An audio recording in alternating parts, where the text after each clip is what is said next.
El Señor los bendiga a todos. Qué gusto volverlos a ver. Y gracias a Dios que tenemos este privilegio de poder escuchar la voz del Señor, ¿no es cierto? Que sea Dios trayendo hoy pues mucha bendición, luz para nuestras vidas. Amén. Vamos a pedirle al Señor, así que ahí sentaditos mismos me acompañan orando, por favor. Mi buen Dios y Padre Celestial, queremos agradecerte por este momento que podemos estar aquí como familia. Y gracias por tu buen espíritu y tu santa palabra que hoy se expone, para que, Señor mío, esta sea una semilla que transforme nuestra vida y nos siga ayudando en ese crecimiento, en nuestra fe y en cumplir con tus propósitos. Nos ponemos en tus manos, Señor, y te agradecemos en el nombre de Jesús. Amén. Por favor, en Génesis 49, tengan la Biblia abierta.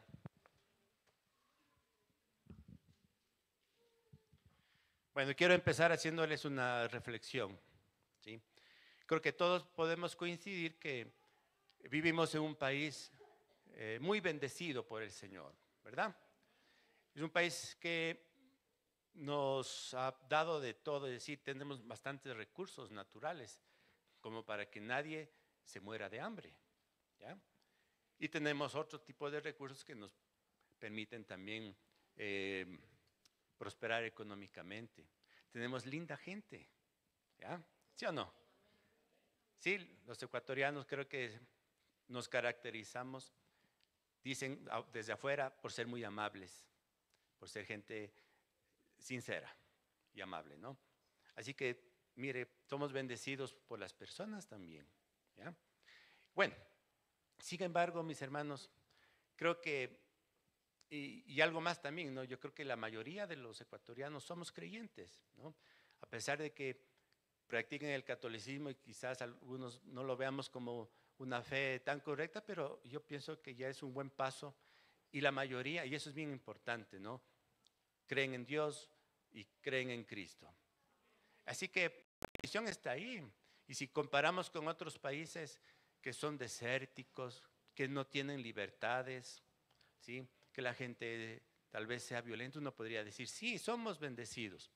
Bueno, a pesar de todas esas bendiciones, pareciera que la bendición en cambio no es alcanzada. Mire, estaba viendo algunas estadísticas, ¿no? La pobreza en el Ecuador alcanza casi el 30% de la población, ¿sí? Y la pobreza extrema el 12%, ¿no? Los divorcios han subido al 54%. Más de la mitad, mire, terminan divorciándose. Y entre ellos matrimonios cristianos, ¿no? El 65% de la población en edad de trabajar no tiene empleo pleno. Es decir, están bajo relación de dependencia, tienen todos los, ¿cómo es esto? Los beneficios de ley. ¿Sí? Eso es más de la mayoría. Por lo que entonces tenemos un buen porcentaje que no gana lo que debe o lo que necesita, ¿no? Las enfermedades, ¿sabe de qué mueren los ecuatorianos?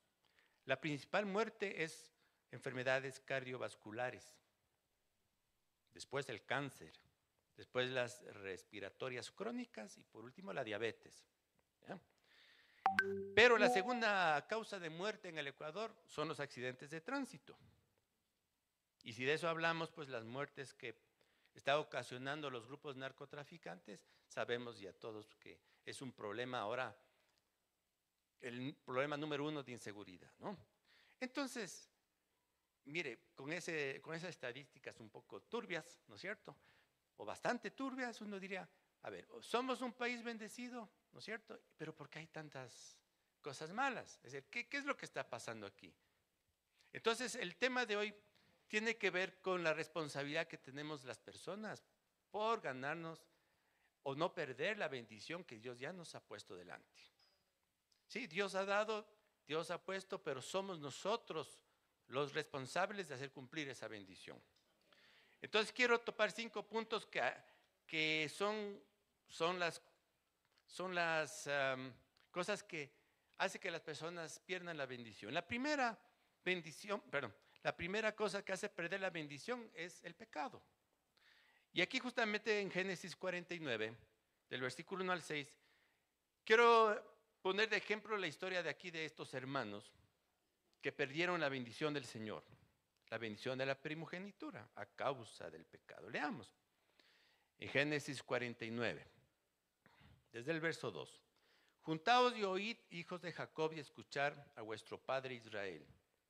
Rubén, tú eres mi primogénito, mi fortaleza y el principio de mi vigor, principal en dignidad, principal en poder, impetuoso como las aguas, no serás el principal, por cuanto subiste al lecho de tu padre.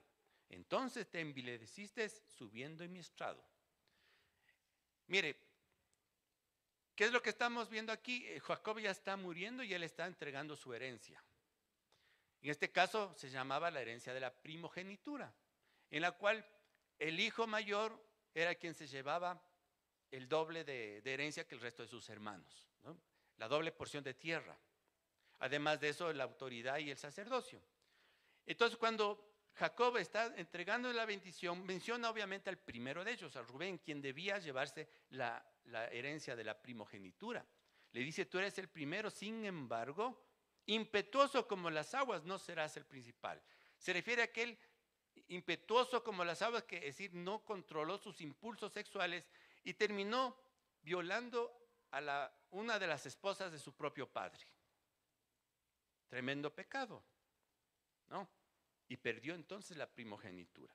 Como él perdió la primogenitura, entonces debió el segundo hijo de Jacob llevarse la primogenitura. Y si no se llevaba el segundo, el tercero, ¿verdad? Entonces, vamos a leer en el verso 5, ¿qué pasó con el segundo y tercer hijo de Jacob? Simeón y Leví son hermanos. Armas de iniquidad sus armas. En su consejo no entre mi alma, ni mi espíritu se junte en su compañía. Porque en su furor mataron hombres y en su temeridad desjarretearon toros. Maldito su furor que fue fiero y su ira que fue dura. Yo los apartaré de Jacob y los esparciré en Israel. Resulta que entonces el segundo y tercer hijo de Jacob también pecaron contra el Señor.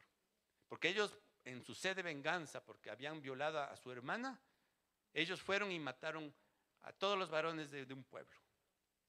Por eso es que aquí Jacob los reprende, ¿no? Y diciendo, no entre en mi consejo con el consejo de su alma, ¿no? Fue fiera su ira. Y perdieron ellos también la primogenitura de conseguir la doble porción de tierra. Por eso, mire, aquí cuando dice al final, y en verso 7, ¿no? Y los esparciré en Israel, los esparciré. Quiere decir que estas dos tribus no tuvieron tierra. Y así pasó cuando ya Israel entró en la tierra de Canaán. Simeón y Leví no tuvieron tierra, sino ciudades simplemente entre las tribus de Israel. Bueno, ¿quién se heredó la doble porción de tierra? Bueno, Judá fue el que heredó la autoridad, el reinado. Pero quien heredó la doble porción de tierra fue José, ¿sí? A través de sus dos hijos, Manasés y Efraín. Ahora, si han leído la historia de José, pregunto a mis hermanos, ¿se halla una sola falta en la vida de José? Una sola falta, ni siquiera una falta. José era un hombre tan íntegro, y a pesar de lo que le hicieron a José, ¿no? ¿Recuerdan? Que lo vendieron como esclavo y le acusaron luego injustamente de querer abusar de su patrona y le echaron a la... Todas las cosas malas que le pasaron, pero José jamás perdió su fe en Dios y el temor a Dios, y fue un varón íntegro. Heredó él la doble porción de tierra. Entonces, mira, aquí estamos viendo que la bendición de Dios estuvo ahí para Rubén. Doble porción de tierra. Es como que si ahora muere su papacito y él tiene una heredad, ¿no es cierto? Y esa heredad la van a vender para repartirse entre tal vez los 4 hermanos que son. Y usted es el primer hijo. Usted sabe que va a recibir, digamos, unos $10,000 por la venta de esa propiedad, y sus otros hermanos $5,000 y $5,000. Y esa platita, y usted sabe, es una bendición de Dios, ¿no? ¿Cierto que es una bendición? Porque tiene un capital para empezar un negocio. Pero ¿qué pasaría, no? Si usted hubiese sido como Rubén y le dicen, ¿sabes qué? La herencia no es para ti por cuanto pecaste. Hermanos, tremendo, ¿no? Pero eso nos pasa en verdad. Si nosotros pecamos contra el Señor, vamos a perder muchas bendiciones que el Señor tiene preparado para nuestras vidas, porque el pecado nos aleja de Dios, luego nos aleja de la luz del Señor y tropezamos en el camino y comenzamos a hacer cosas que luego nos estamos lamentando. En el Nuevo Testamento, en Hebreos capítulo 12, al respecto pone otro ejemplo, ¿no? Y nos hace ver cómo nos exhorta aquí a guardarnos de estas cosas justamente para alcanzar la bendición del Señor. Hebreos 12, verso 15. Mirad bien, no sea que alguno deje de alcanzar la gracia de Dios. A ver, no sea que alguno deje de alcanzar la bendición de Dios. La gracia, el favor inmerecido del Señor, ¿no es cierto?, que está disponible para nosotros. Entonces, si la Biblia nos dice a nosotros, no sea que dejemos de alcanzar, es porque es posible, ¿o no? Es posible que perdamos la bendición, la gracia de Dios. A ver, sigamos leyendo. No sea que alguno deje de alcanzar la gracia de Dios, que brotando alguna raíz de amargura os estorbe y por ella sean contaminados. No sea que haya algún fornicario o profano, como Esaú, que por una sola comida vendió su primogenitura. Entonces son ejemplos y ejemplos, ¿no es cierto? Amargura, fornicación, ser profano, o sea, no apreciar las cosas del Señor. Y dice, no sea que por estas cosas y otras, obviamente, se deje de alcanzar la bendición del Señor. Ahora el verso 17, llévelo muy presente. Mire, verso 17, porque ya sabéis que aún después, deseando heredar la bendición, fue desechado y no hubo oportunidad para el arrepentimiento, aunque la procuró con lágrimas. Entonces, es el caso de Esaú, cuando él perdió también el derecho de primogenitura. Luego fue llorando en su papá, diciéndole que por favor le dé la bendición. Pero ya fue demasiado tarde. Aunque lloró, dice, ya no hubo cómo.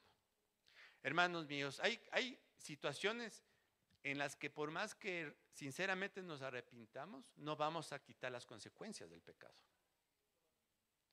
Hay pecados, se puede decir, pequeños y leves, pero hay pecados también graves.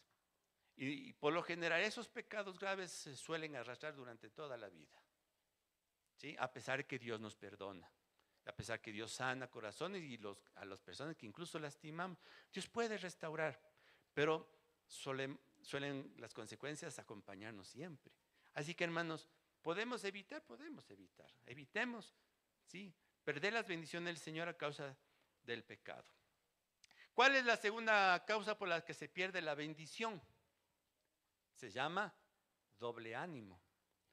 En Santiago, por favor, si voltean de Hebreos solamente una paginita. Santiago capítulo 1, verso 8, dice: el hombre de doble ánimo es inconstante en todos sus caminos. ¿Ya?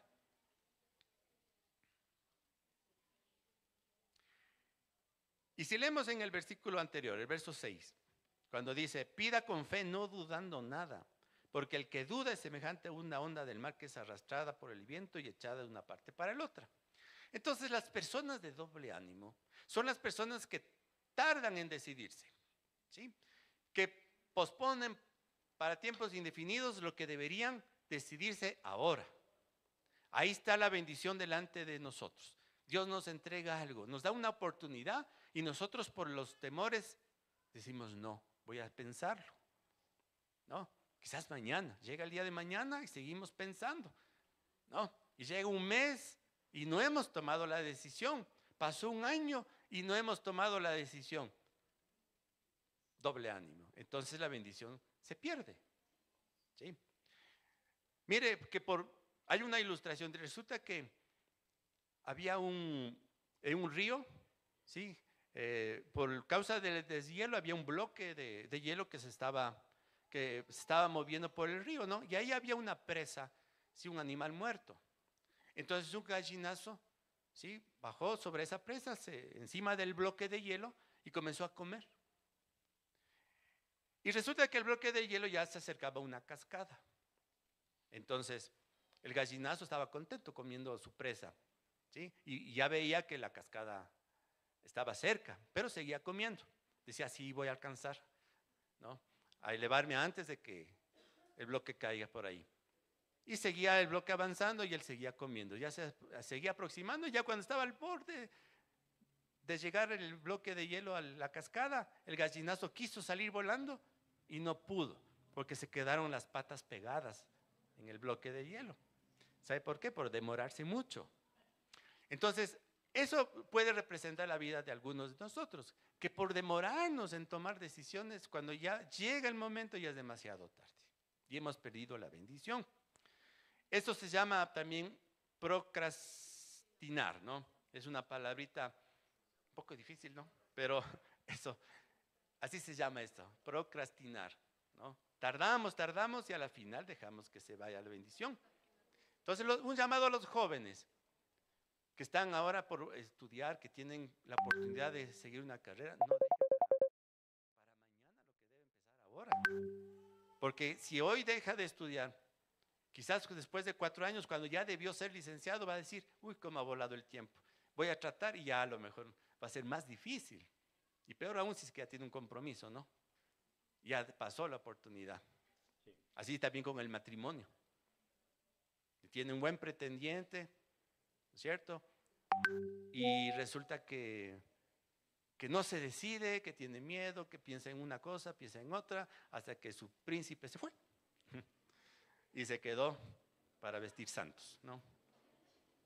Bueno, entonces no deje pasar la bendición a causa de su doble ánimo, ¿no? Bien, ¿cuál es la tercera cosa por la que se pierde la bendición? Por el ojalá. ¿Se ha oído esa palabra? Ya. ¿Sabe lo que significa ojalá? Es una palabra árabe que quiere decir que Alá quiera. En el castellano nosotros tenemos muchas palabras árabes, ¿sí? Porque los españoles fueron invadidos por los árabes por 700 años. Entonces, los musulmanes influenciaron en los españoles en muchas cosas, ¿no? De ahí, por ejemplo, las palabras que empiezan con al son árabes, ¿no? Almacén, alcoba, alfombra, almohada, algodón, álgebra, algoritmo. Y otras que no empiezan con al, como guitarra, música, azúcar. Son árabes, mire. Usted no sabía quizás. Vea que hablamos árabe nosotros.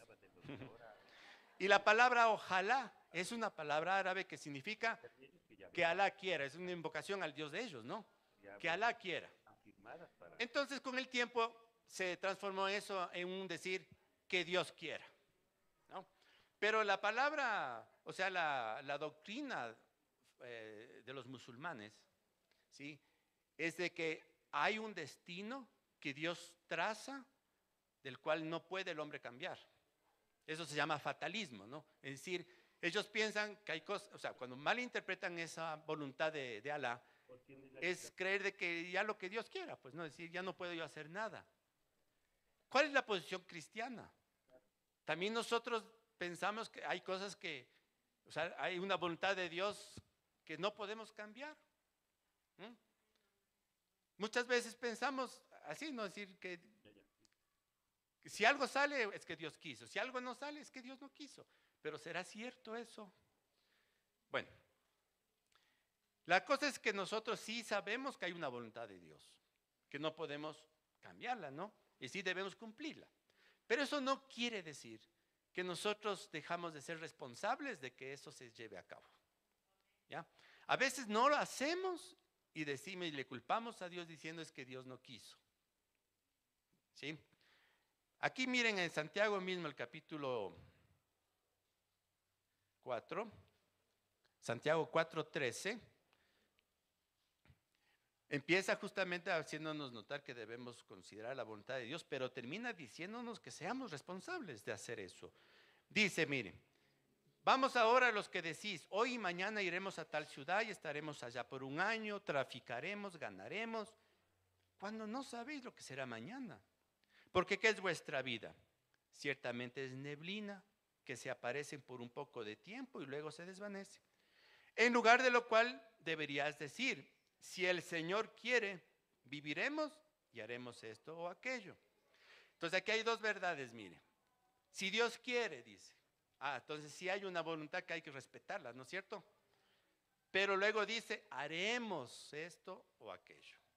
Es decir, lo que se nos exhorta aquí es que reconozcamos que el Señor nos regala la vida, nos regala oportunidades, nos regala talentos, ¿sí? Nos ha dado talentos. Debemos reconocer eso. Pero dice, haremos esto o lo otro. Ya es responsabilidad nuestra. Sigamos. Pero mira, ahora os jactáis en vuestras soberbias. Toda jactancia semejante es mala.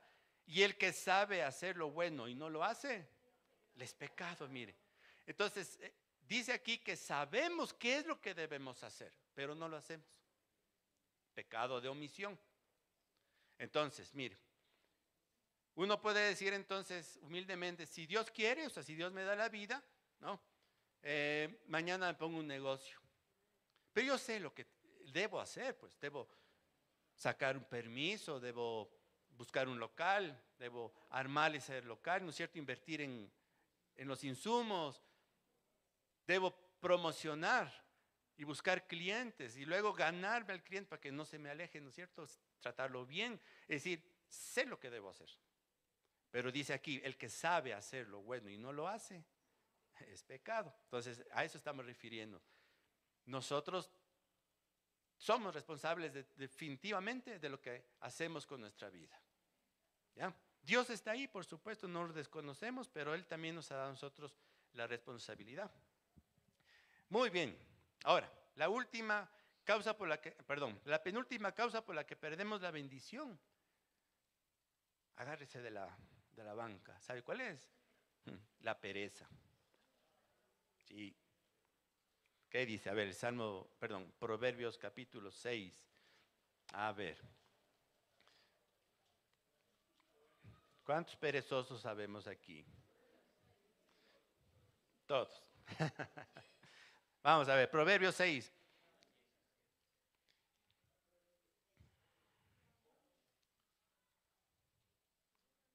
Ya, a ver, empecemos por el 11, viendo las consecuencias. Ya, mire. Proverbios 6:11 dice, así vendrá tu necesidad como caminante y tu pobreza como hombre armado. Como alguien que le asalta a uno, ¿no es cierto?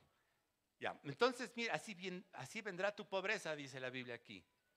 Nosotros no queremos la pobreza, ¿verdad? Queremos más bien prosperar, ¿ya? Y la bendición del Señor está ahí. Dios nos ha dado recursos y oportunidades. Pero ¿por qué viene la pobreza como un hombre armado? Dice aquí. Bueno, entonces el verso 6 dice, ve a la hormiga, oh perezoso, mira sus caminos y sé sabio, la cual no teniendo capitán, ni gobernador, ni señor, prepara en el verano su comida y recoge en el tiempo de la siega su mantenimiento. Perezoso, ¿hasta cuándo has de dormir? ¿Cuándo te levantarás de tu sueño?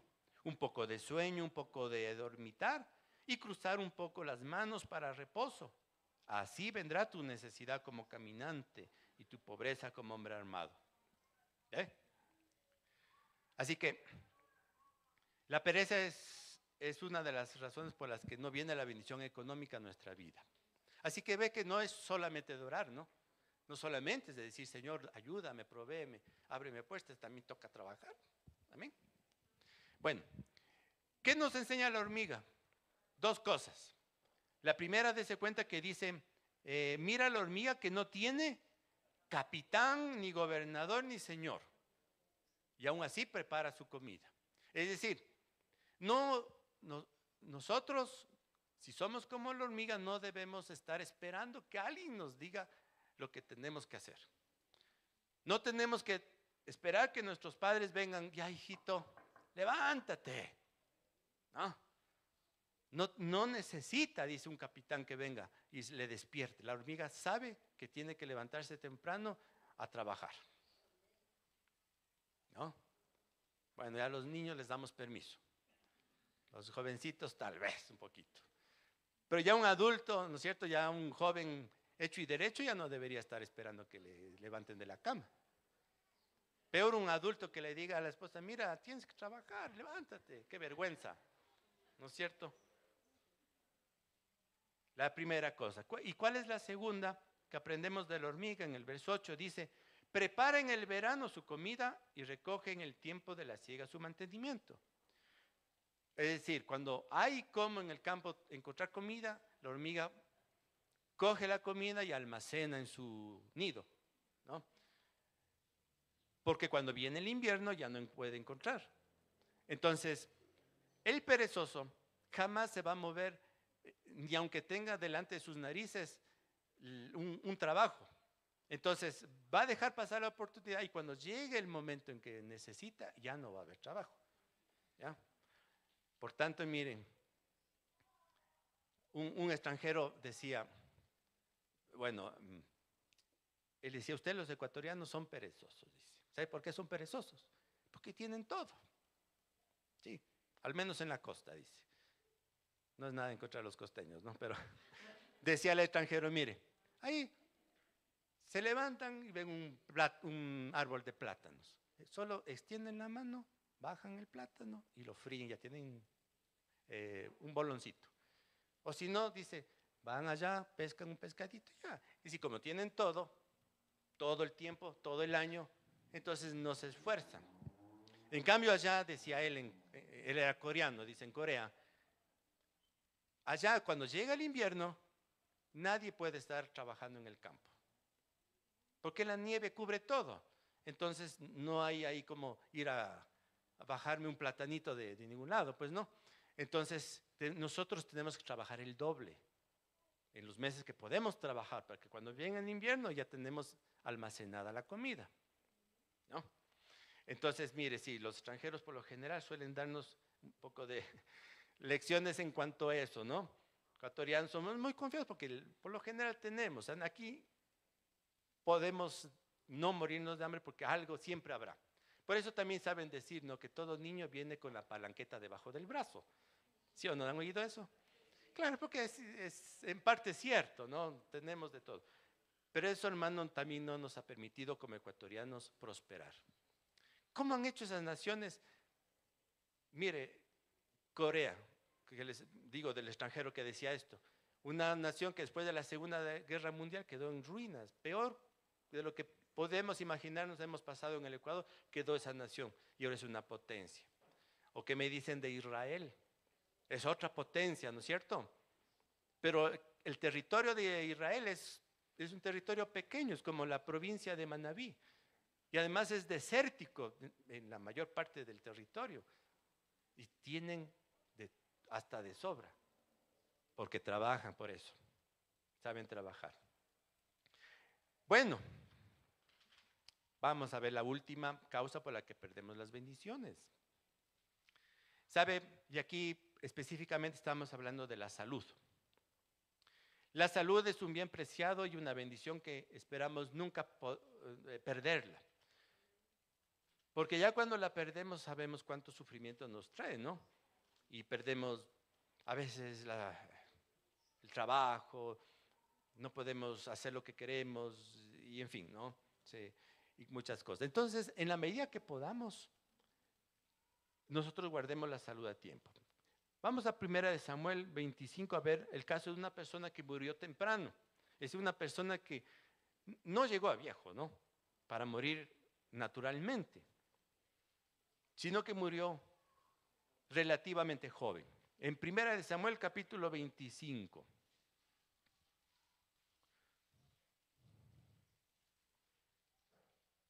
Versículo 36. A ver, ¿qué le pasó a este hombre? Se llamaba Nabal. Leamos, dice, y Abigail volvió a Nabal. Y aquí que él tenía banquete en su casa como banquete de rey. Y el corazón de Nabal estaba alegre y estaba completamente ebrio.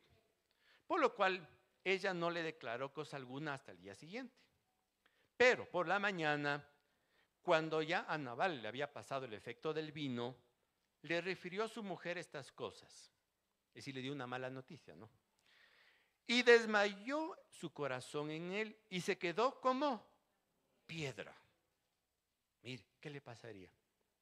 Se quedó como piedra. Y 10 días después, Jehová hirió a Nabal y murió. Una mala noticia hizo que este hombre se quede como piedra y muere en 10 días. Ahora, estaba leyendo un poquito a qué se refiere y dice que lo más probable es que le dio un infarto o un derrame cerebral. Hay personas que después de una mala noticia les pasa cosas así, ¿no? Pero a todos nos pasan malas noticias. ¿Y por qué no nos morimos como Nabal?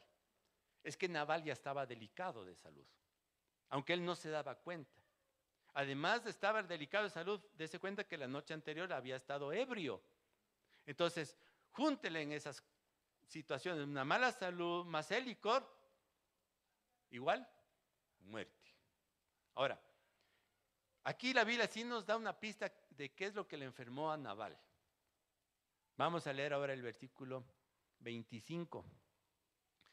Su propia esposa dice esto, mire, dice: no haga caso ahora, mi señor, de este hombre perverso, de Nabal. Perverso. Porque conforme a su nombre así es él. Él se llama Nabal y la insensatez está con él. Mas yo, tu sierva, no vi a los jóvenes que me enviaste. Es decir, la esposa habla de él de que es un hombre perverso. ¿Ya? Ahora vamos con más detalle. Vamos ahora ahí mismo en el capítulo 25 a leer el versículo 2. Y en Mahón había un hombre que tenía su hacienda en Carmel. O sea, está hablando del mismo Nabal, ¿no? Y que dice, el cual era muy rico y tenía 3,000 ovejas y 1,000 cabras. Y aconteció que estaba trasquilando sus ovejas. Y aquel varón se llamaba Nabal y su mujer Abigail. Era aquella mujer de buen entendimiento, hermosa apariencia, pero, ¿qué dice? El hombre era duro y de malas obras. ¿Qué quiere decir esto que era duro y de malas obras? Que era una persona iracunda, que no se controlaba en la ira, ¿sí? Y era de malas obras, es decir, maltrataba al medio mundo. Bien, ahora, aquí tengo el dato sacado de un libro que se llama Las 7 formas del estrés mortal, que es escrito por un autor cristiano y que también es médico, ¿no? Entonces, él habla justamente de este caso, ¿no? Que dice que cuando la ira aparece en nuestro cuerpo, se segregan las hormonas, ¿no? Que produce la adrenalina y el cortisol. ¿Ya? Entonces, esta es una reacción normal que Dios mismo nos ha creado, pero ¿para qué? ¿Para qué nos creó la reacción de la ira y de la adrenalina? Para huir del peligro, para enfrentar el peligro, ¿no? Para poder enfrentar una situación así de emergencia y que nuestro cuerpo pueda reaccionar y en todo caso también huyamos, ¿no? Por eso es que a veces la gente cuando está con adrenalina, ¿qué hace? Corre rápido, ¿no es cierto? Tiene más fuerzas. Ya, eso está bien porque es solamente por un momento y para un de vez en nunca, ¿no? Sin embargo, las personas que siempre están enojadas, esas personas que siempre andan gritando, que siempre andan maltratando a las personas, tienen en su cuerpo constantemente la adrenalina y el cortisol, y a la final lo que crean, dice este autor, es una placa en las arterias, que se llama arteriosclerosis, ¿verdad?